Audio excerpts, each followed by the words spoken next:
Bonjour, je m'appelle Sheda Essami. Je suis installée dans le studio de Voix de Femmes sans frontières dans le cadre du Forum international de Voix de Femmes sans frontières à Erbil. Nous sommes le 4 mai 2025 et je suis ravie et honorée d'avoir une très grande dame qui m'a accompagnée dans l'organisation de ce forum et en plus dans ce chemin d'arrivée de Paris jusqu'à Erbil pour montrer la voix des femmes sans frontières.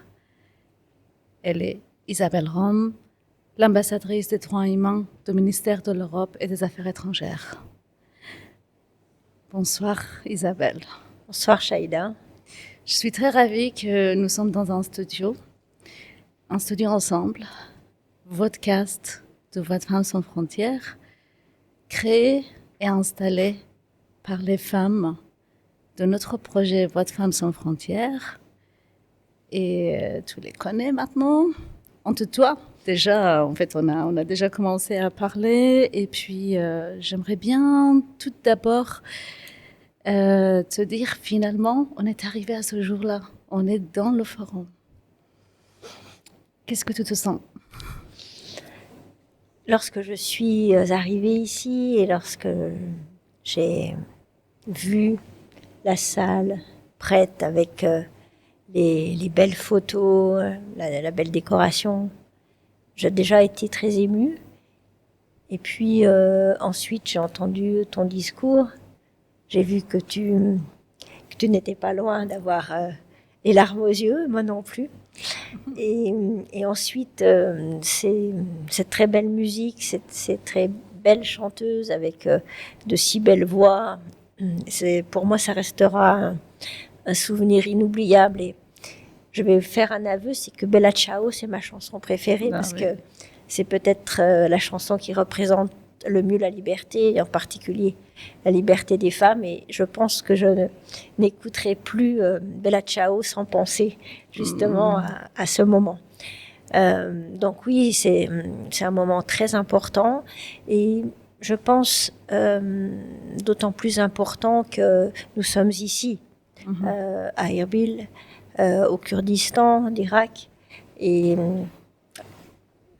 pas loin, j'allais dire, de conflits extrêmement lourds, extrêmement importants de la guerre, et de pouvoir préserver cet espace de liberté, mais aussi de sécurité, comme tu le dis, me semble être comme un trésor au milieu, là, de ce Moyen-Orient, et de réunir des femmes journalistes qui viennent d'ici, mais aussi de Syrie, du Yémen, aussi d'Italie, de Tunisie, des artistes aussi, du Liban. Oui, tout à fait. Ça paraît presque incroyable. Enfin, c'est incroyable. Oui. Et je ne cesse de penser à toutes celles que j'ai pu entendre. Et même si j'avais conscience de ce que représentait leur travail, j'allais dire, je penserais aussi à elles, à leur visage, à leur voix, justement. Lorsque j'entendrai, je regarderai des reportages sur toutes ces zones. Tout à fait. Et en tant qu'ambassadrice des droits humains, je pense que ta présence est encore plus importante pour ces femmes parce qu'elles travaillent sur les thématiques des droits humains. Et ces femmes et ces voix, c'était très important pour elles. Ils m'ont déjà dit aussi, et je pense que peut-être ils t'ont déjà dit aussi directement, c'est que, en fait, ils sont pas en France, mais ils se sentent en France aujourd'hui. Parce que la France est là.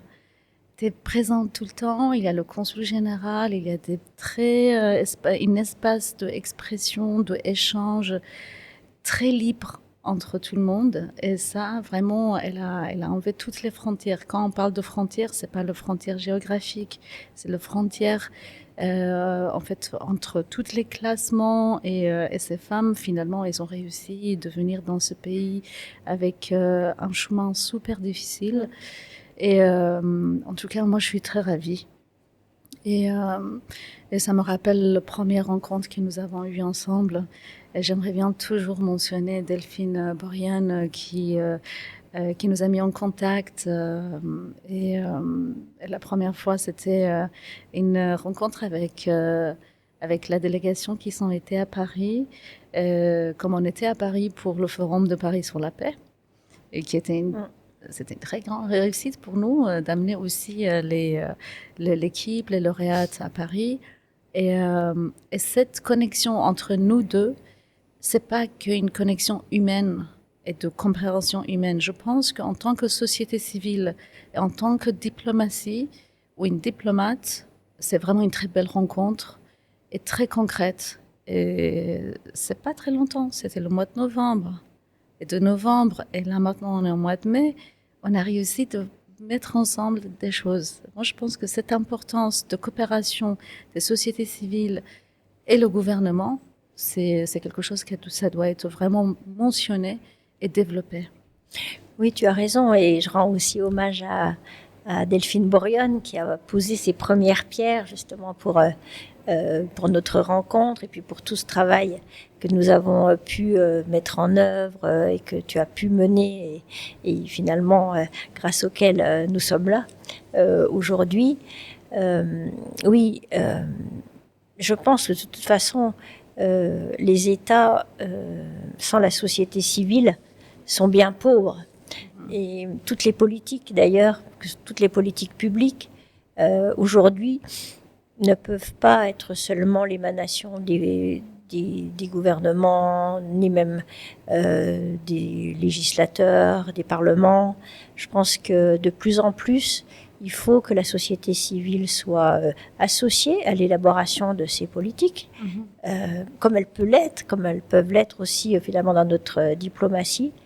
Et ainsi que nous l'avons d'ailleurs souligné lors de l'un des panels, il est aussi important que la société civile puisse évaluer les politiques publiques. Et quand on parle d'international, et on peut parler par exemple de ce fameux programme, de cet fameux agenda Femmes, Paix et Sécurité, il est vraiment important que la société civile justement ait son mot à dire et puisse aussi porter son regard sur les actions menées, sur leur efficacité, parce que c'est aussi grâce à ce regard que l'action publique peut progresser. Donc pour moi, c'est extrêmement important.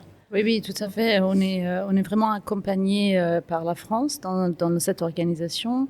Et je suis très contente aussi d'avoir des autres organisations de société civile qui sont pris part en fait de cette plateau. C'est très très riche. J'aimerais plutôt en fait qu'on parle sur ton sentiment d'être au Kurdistan irakien. Alors je vois que tu as bien, t'as bien gardé ta veste kurde. Et je pense que c'est un cadeau que je vais garder précieusement.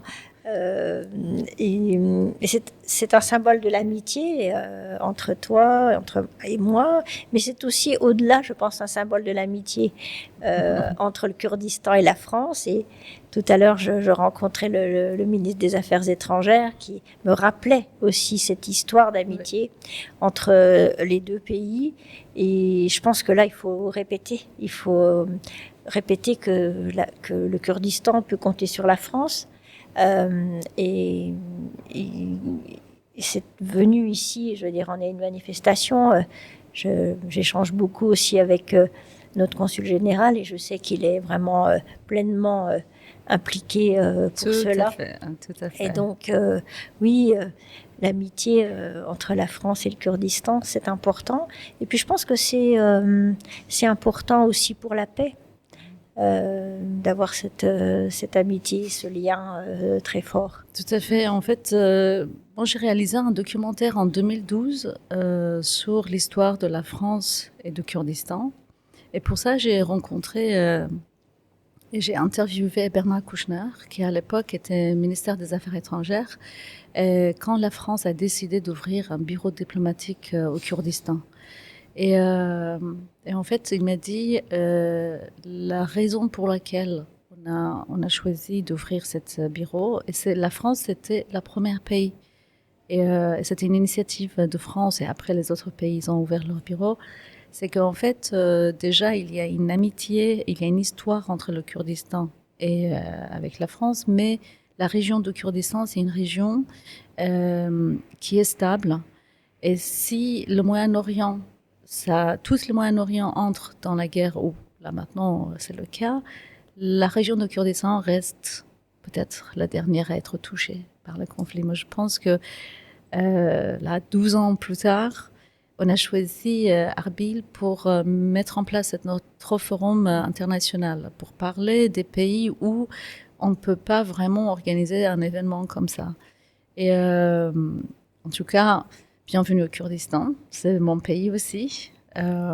Et je pense que ça, c'est aussi une ouverture pour organiser des autres échanges, pour amener encore des événements comme ça dans cette région. Et toutes ces femmes qui viennent des autres pays, pour elles aussi, c'était important de trouver cette stabilité, cette sécurité, et en plus de cette liberté d'échange pendant 2 jours. Nous avons organisé jusque-là 6 grands débats. Et tu as participé dans le débat de femmes, paix et sécurité. C'était très, très intéressant. Et en tout cas, moi, j'aimerais vraiment bien de te demander pour la fin de cette podcast qui va être diffusée sur la chaîne de Voix de Femmes sans frontières, de me donner en fait qu'est-ce que tu envisages pour la suite avec cette région. Pas que le Kurdistan, la région du Moyen-Orient. Il y a plein des idées qu'on a changées ensemble sur la Syrie, sur des autres, sur le Yémen. D'abord, c'est forcément très compliqué parce que toute cette histoire est très compliquée. Mais peut-être ce dont je suis sûre, c'est qu'on peut compter sur les femmes. Le Forum pour la paix de Paris avait retenu Voix de Femmes sans frontières comme l'une des solutions pour la paix. Tout à fait. En étant là ici, je suis sûre de cela. Je pense qu'on peut vraiment compter sur les femmes, qu'il est important justement que les femmes soient journalistes. Et ce que j'ai compris aussi en entendant tous les débats, c'est que elles ont aussi une manière de traiter l'information avec le souci du respect de l'autre. On a pu parler du travail avec les survivantes, nous avons pu parler de la manière dont on peut interroger un enfant, ou en tout cas dont on peut traiter des questions relatives à l'enfance dans les médias.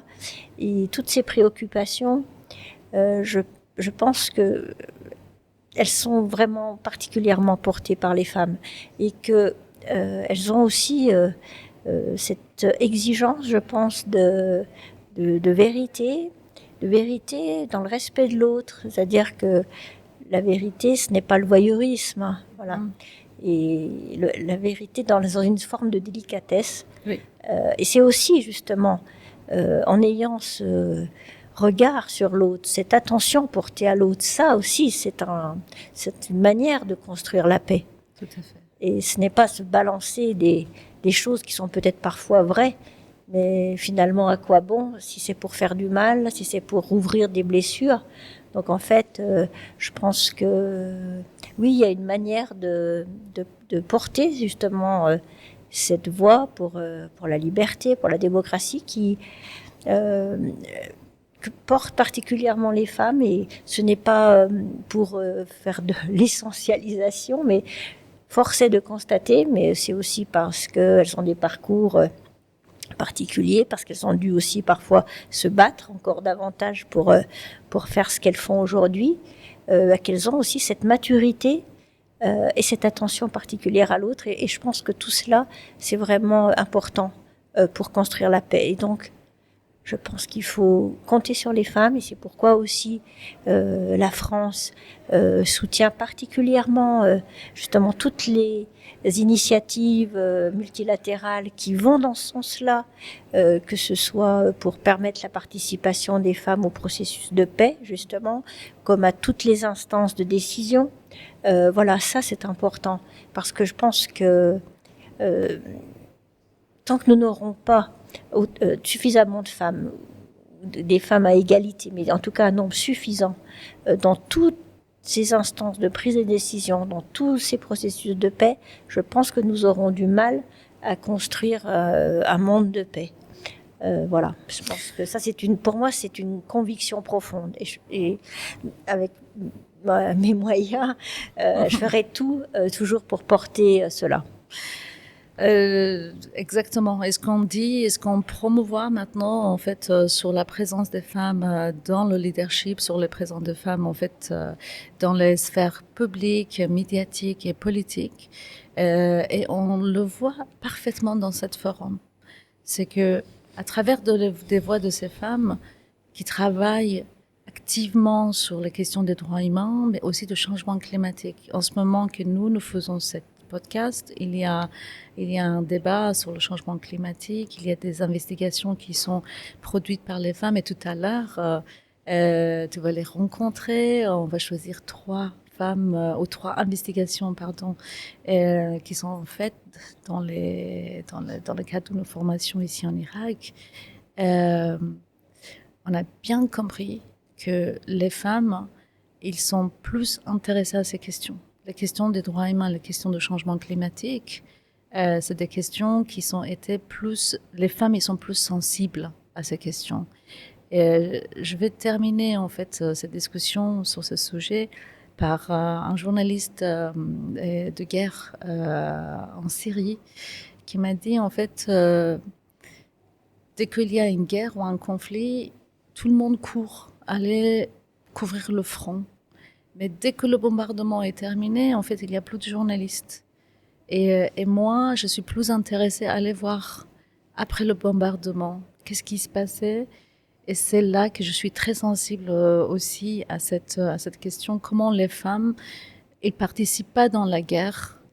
Et dans les femmes journalistes aussi, ils préfèrent aller plutôt couvrir, en fait, l'effet des bombardements et qu'est-ce qui se passe avec les humanités. Et ça, c'est pas quelque chose qui est homme-femme, c'est que les accès pour les femmes, c'est très limité déjà. Ils donnent plus des accès aux hommes. Et c'est que, en fait, les femmes aussi, ils veulent vraiment participer dans cette comment on peut dire, stabilité, parce qu'ils nous informent par rapport à ce qui se passe dans les zones de conflit, pour en effet, et aussi pour montrer, pour participer dans la stabilisation de ces régions. Écoute Isabelle, moi j'aimerais vraiment beaucoup encore continuer avec toi. Il y a plein de sujets, mais on se prépare pour l'événement de clôture qui va être très animé. On a organisé une formation de musique et je pense que la fin ça va être vraiment spectaculaire. Merci beaucoup d'arriver à notre studio. Arbil, exceptionnel, historique d'avoir Isabelle Rome ici. et merci d'être avec moi. Est-ce que tu veux dire quelque chose d'autre? Est-ce que tu as un message particulier? En tout cas, bravo à toi, bravo à toute l'équipe de Voix de Femmes sans frontières pour votre travail, pour votre sérieux, pour l'attention justement aussi que vous portez à toutes les participantes. Et je pense que nous avons aussi le sens des responsabilités et de l'avenir. Et cet avenir commun, c'est à nous de l'écrire, bien sûr avec les hommes, mais je pense que nous avons un sens aigu de ces responsabilités Et tous les combats que nous menons, nous les menons aussi pour nos enfants. C'est-à-dire quelle société voulons-nous pour nos enfants? Et c'est aussi pour cela peut-être que les femmes se sentent particulièrement concernées par le changement climatique, par toutes les problématiques liées à l'environnement. Donc allons-y, continuons. Et en tout cas, ce que j'aimerais dire à votre Femmes sans frontières, c'est que je serai toujours à vos côtés. Bon, merci beaucoup. Ça me rappelle l'histoire de la diplomatie féministe que ça me touche. En fait, j'aime bien ce programme de la diplomatie féministe. Ça m'a complètement en fait pris quand j'ai participé à la déclaration, à lancement en fait du gouvernement. Et cette expérience de travailler avec les consuls et les ambassadeurs de France dans les pays où on travaille en tant que société civile, le projet a été avancé et développé avec la participation des hommes diplomates et les femmes aussi. Et comment les hommes diplomates, ils ont compris l'enjeu important de ce projet. Il nous a aidés. J'aimerais bien citer ambassadeur Éric Chevalier. J'aimerais bien évidemment citer aussi Jan Breim, le consul général, qui est vraiment un allié très engagé sur cette question. Et bien sûr, l'ambassadrice Catherine Camoun au Yémen. Et maintenant, une autre diplomate comme Isabelle qui est là, qui est nos amis, qui est nos alliés. Je pense qu'avec ensemble, on pourra vraiment développer et aider dans cette stabilisation, dans ce processus de stabilisation et la paix dans les zones de guerre. Merci beaucoup Isabelle d'être avec moi. J'étais très ravie d'avoir cette discussion avec Isabelle Rome, l'ambassadrice pour les droits humains du ministère de l'Europe et des Affaires étrangères. Nous sommes été à Arbil dans le studio de Voix de Femmes sans frontières.